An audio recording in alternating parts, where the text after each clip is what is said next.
முன்னாள் முதலமைச்சர் எடப்பாடி பழனிசாமி ஆய்வுக்கூட்டம் நடத்திட்டு வர்றாரு. நீங்க ஏற்கனவே அதிமுக குறித்து கூறியிருந்தீங்க. பாவம், இன்றைக்கு அவருடைய நிலைமை பரிதாபத்துக்குரிய நிலைமையாக இருக்கிறது.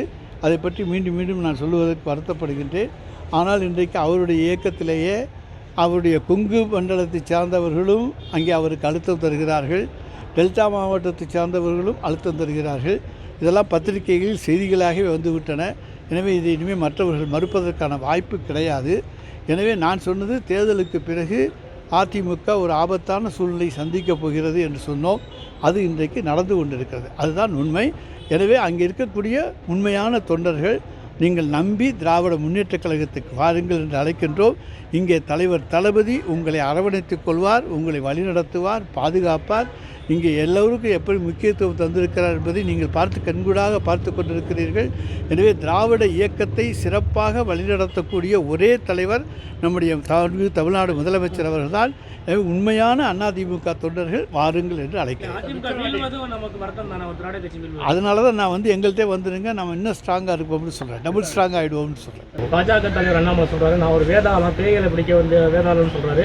ஒரு பேயை பிடிக்க போனால் இன்னொரு பேய் வருது, அதனால் நான் தொடர்ந்து போராடிட்டு இருக்கேன்னு சொல்கிறாரு. அது பேய்க்கும் வேதாளத்துக்கு உண்டான போராட்டம். நாங்கள் மனுஷங்க, அதை பற்றி கவலைப்பட வேண்டிய அவசியம் இல்லை. விக்கிரவாண்டி இடைத்தேர்தலில் அதிமுக தேமுதிக உள்ளிட்ட கட்சிகள் புறக்கணிச்சுமே 83% போலிங் ஆயிருக்கு. இப்போ அதிமுக தேமுதிக வாக்குகள் யாருக்கு போயிருக்குன்னு திமுக வந்திருக்கு? மிகப்பெரிய வாக்கு வித்தியாசத்தில் நாங்கள் வெற்றி பெறுவோம். அப்போ அந்த வாக்குகள்லாம் யாருக்கு வந்திருக்கும் என்பதை நீங்களே யோசித்துக் கொள்ளுங்கள். எம்ஆர் விஜயபாஸ்கர் தலைமுறை சிபிசிஐடி கொஞ்சம் தொடர்ச்சியாக பல்வேறு இடங்களில் சோதனை நடத்தியிருக்காரு. அவர் தலைமறைவாக இருக்கிறாருனாவே அவர் தப்பு பண்ணியிருக்காரு என்கின்ற அர்த்தம் அதை வெளிப்படுகிறது.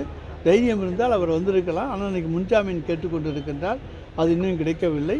எனவே தலைமறைவாக இருக்கின்ற அவரை தேடி கண்டுபிடித்து சட்டத்தின் முன் நிறுத்த வேண்டிய பொறுப்பு தமிழக காவல்துறைக்கு உண்டு. எனவே இன்றைக்கு நாங்கள் தேடிக்கொண்டிருக்கின்றோம். அவர் எந்த மாநிலத்துக்கு சென்றிருந்தாலும் நிச்சயமாக நம்முடைய காவல்துறை கண்டுபிடித்து கொண்டு வந்து நிறுத்தும். போராடி வர்றாங்க, எப்படி பார்க்குறீங்க? தமிழக அரசும் இதற்காக ஒரு ஆணையம், கமிஷன் அமைத்திருக்கிறது. அது தமிழ்நாடு அரசு என்னென்ன திருத்தங்கள் அந்த சட்டத்தில் கொண்டு வர வேண்டும் என்பதற்காக பரிந்துரைக்கும். அந்த திருத்தங்களை நாங்கள் நிச்சயமாக தமிழ்நாடு அரசில் அந்த திருத்தங்கள் கொண்டு வரப்படும். எங்களை பொறுத்தவரை ஒட்டுமொத்தமாக வழக்கறிஞர்கள் உணர்வுகளுக்கும் அதே போல் பல்வேறு நீதித்துறையினுடைய நடுவர்கள் எல்லோருமே இந்த 3 சட்டங்கள் தேவையில்லாத ஒன்று என்று எல்லோருமே கருதுகிறார்கள்.